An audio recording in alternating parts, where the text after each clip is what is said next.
चुगताई साहब, कब करवा रहे हो अपनी बेटी की शादी? ओ भाई साहब, हम चाय बेचने वालों की बेटियों की शादी इतनी जल्दी नहीं होती। ओ अब तो आपकी बेटी बड़ी होगी होगी, आज नहीं तो कल को उसकी शादी करनी होगी। हाँ भाई, तू बिल्कुल सही कह रहा है। वैसे मैंने 2-4 जगह रिश्ता देख तो रखा है, पर क्या करूं, मजबूर हूँ। जहाँ भी रिश्ते की बात चलती है, हर कोई जहेज के अलावा कोई 10 तोले सोना मांगता है, कोई गाड़ी मांगता है। मैं गरीब आदमी, चाय बेचने वाला, ये सब कुछ कहाँ से करूं? बाबा, क्या बहना की शादी कभी नहीं होगी? आपने कहा था उनकी शादी इस साल लाजमी करवाएंगे। गांव में जितनी भी मेरी बहन की हम उम्र लड़के थी, सबकी शादी हो चुकी है। अब सिर्फ बहन ही रह गई है। बेटा परेशान ना हो, अभी तुम दोनों का बाप जिंदा है। बेटा, तू और मैं मिलकर दिन रात मेहनत करेंगे और खूब पैसे कमाएंगे। फिर मैं अपनी बेटी की शादी धूमधाम से करूंगा। तू परेशान ना हो बेटा, मैं तेरी बहन के लिए बहुत अच्छा लड़का ढूंढूंगा और वो खुशहाल रहेगी। अब तक बाबा जिनसे भी हमने रिश्ते की बात की है, वो भारी जहेज, गाड़ियां, सोना मांगते हैं। ये सब हम कहाँ से लाएंगे? अगर इस तरह के रिश्ते आते रहे तो बहना की शादी कभी नहीं हो पाएगी। अल्लाह पर भरोसा रख बेटा, उसके घर में देर है अंधेर नहीं है, वो सब कुछ ठीक कर देगा। चुगताई मेरे भाई, मैंने आपकी सारी दास्तान सुन ली। आज चाय नहीं पिलाओगे? हाँ हाँ, क्यों नहीं, आप बैठे, मैं अभी आपको फ्रेश चाय बना के पिलाता हूँ। हाँ हाँ, फ्रेश भी हो और कड़क भी।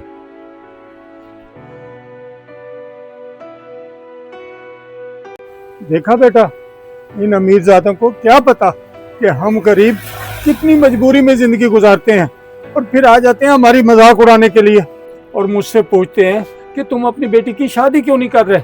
इन्हें क्या पता बेटा कि हम किन महरूमियों में अपनी जिंदगी गुजार रहे हैं।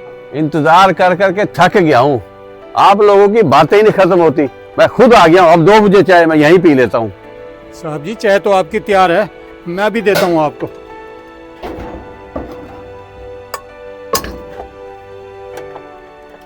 ये ले।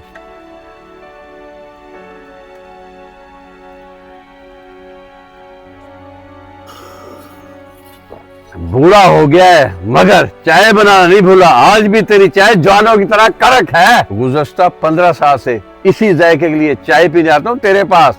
हाँ भैया, हम गरीब लोग हैं, हमारा गुजारा तो यही चाय बेचकर होता है। हमारे घर का खर्चा इसी चाय पे चलता है। और हाँ, जब भी अपनी बेटी की शादी करना मुझे जरूर बुलाना। और ये लो मेरी बेटी की शादी का कार्ड, और तुमने जरूर आना है। आप इतने प्यार से बुला रहे हो भाई, तो हम आपकी बेटी की शादी पर जरूर आएंगे। आना तो पड़ेगा ही आपको, पर मैं आपसे एक बात करना चाहता हूँ। आप बुरा तो नहीं मानोगे? नहीं नहीं साहब जी, आप बात करें। बात यह है कि जब मेरी बेटी की शादी में आना तो इंसान वाले हुलिये में आना और अच्छे कपड़े पहन के आना। तुम्हारे कपड़ों से कोई ये ना जांच पाए कि तुम मामूली चाय वाले हो। मैं तुमको अपनी बेटी की शादी में बुला तो रहा हूँ, पर ये गंदे गलीज कपड़े पहन के आओगे तो मेरी क्या इज्जत रहेगी। इसलिए ढंग के कपड़े पहन के आना। भैया, तुम अपनी बेटी की शादी का कार्ड दे रहे हो या हम गरीबों की गुर्बत का मजाक उड़ा रहे हो? नहीं नहीं, मैं तुम्हें बेइज्जती के लिए नहीं बुला रहा, मैं तो अपनी इज्जत बचा रहा हूँ। मैं अपनी बेटी की शादी का कार्ड इसलिए देने आया हूँ कि मैं आपकी बहुत इज्जत करता हूँ। इसका मकसद ये नहीं है मैं आपको कार्ड भी दूं और मेहमानों में बेइज्जती भी करवाऊं। कितने पैसे हुए चाय के? सिर्फ 70 रुपए साहब जी। ये लो, दे दिया आपकी जायज कैश में। कहाँ आना है? इस कार्ड में सारी तफसीलात है। अब मैं चलता हूँ। बेटा, देखा तुमने किस तरह से हमारी बेइज्जती करके गया, किस तरह हमारी गुर्बत का मजाक उड़ा के गया है वो। अगर शादी पे आना तो अच्छे कपड़े पहन के आना। इन अमीरों को क्या पता बेटा, और हमारी कितनी मजबूरी है और कितनी मेहनत से हम यहाँ पर काम करते हैं और कैसे घर का गुजारा चलता है। हम पाई पाई जोड़कर कोशिश करते हैं कि बेटी का जहेज बना ले, लेकिन हमसे कुछ नहीं हो पाता बेटा, कुछ नहीं हो पाता। हाँ भाई, होटल का किराया दोगे या नहीं? कुछ दिन की मोहलत दे दो रशीद साहब, हम आपको किराया दे देंगे। और पिछले 2 माह से तुम यही बहाना बना रहे हो, लेकिन आज मैं अपने पैसे लेकर जाऊंगा। साहब, इतना गुस्सा ना करो, हम आपसे सिर्फ मोहलत मांग रहे हैं। 1 हफ्ते की मोहलत दे दो, सिर्फ 1 हफ्ते की। हम आपका किराया आपके घर जाकर देंगे। वो 2 माह से तो किराया हुआ नहीं, अब जाकर कहीं बैठी डकैती करोगे तुम? गुज़श्ता 15 साल से मैं आपके वालिद को किराया दे रहा हूँ। जब से आपके वालिद साहब का इंतकाल हुआ है, आपने तो अपनी आंखें माथे पे रख ली हैं। ये फिल्मी और जज्बाती स्टोरियां किसी और को सुनाना, वो मेरा बाप था जो बर्दाश्त करता था। मैं तो एक दिन की मोहलत भी ना दूं तुम्हें। आपकी तरबियत या खून में फर्क है, वरना इतने अजीम बाप का बेटा इस तरह की बातें नहीं करता। खून तो अब मेरी आंखों में सवार है।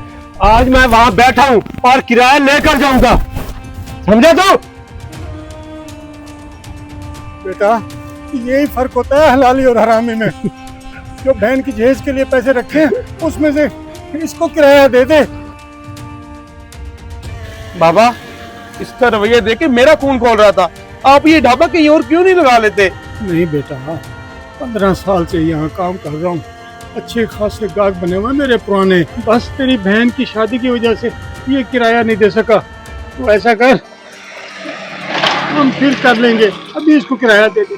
ठीक है बाबा, आपकी इज्जत से बढ़ के हमारे लिए कोई चीज नहीं है। हम बाजी की शादी बाद में कर लेंगे, पहले इसको किराया दे देते हैं। ये कार्ड उठाओ, ये भी घर रखो और पैसे भी ले आओ। बाबा, इसमें तो कार्ड के अलावा कोई और चीज भी महसूस हो रही है। दिखा इन अमीरों के कार्ड कैसे होते हैं। क्या हुआ बाबा, आप इतने हैरान क्यों हो गए? इतने सारे पैसे और इस कार्ड में, मुझे लगता है वो हमारी मदद करके गया है। वो इंसान नहीं, फरिश्ता था, फरिश्ता। लेकिन ये क्या, इसमें तो कार्ड के अलावा ये चिट्ठी भी है।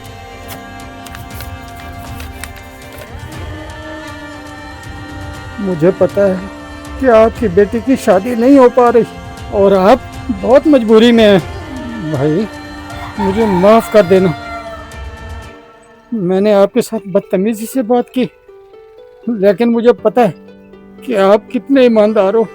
पिछले कई साल से यहाँ पर चाय का ढाबा बनाया हुआ है और लोगों के साथ इंतहाई ईमानदारी के साथ रहते हो। मैं जानता हूँ कि आप कितने ईमानदार और खुददार हो। अगर मैं ये पैसे आपको डायरेक्ट दे देता तो आप कभी ना लेते।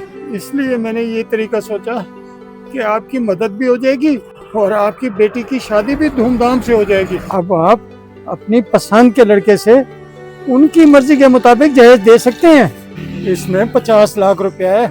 आप अपनी बेटी की शादी धूमधाम से करना, लोगों को पता चले कि एक चाय वाले की बेटी की शादी कैसे होती है।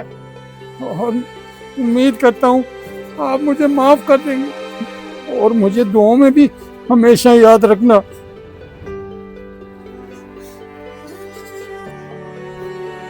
या अब इन पैसों में से पैसे निकाल के पूरे साल का किराया उसके मुंह पे मार के आ।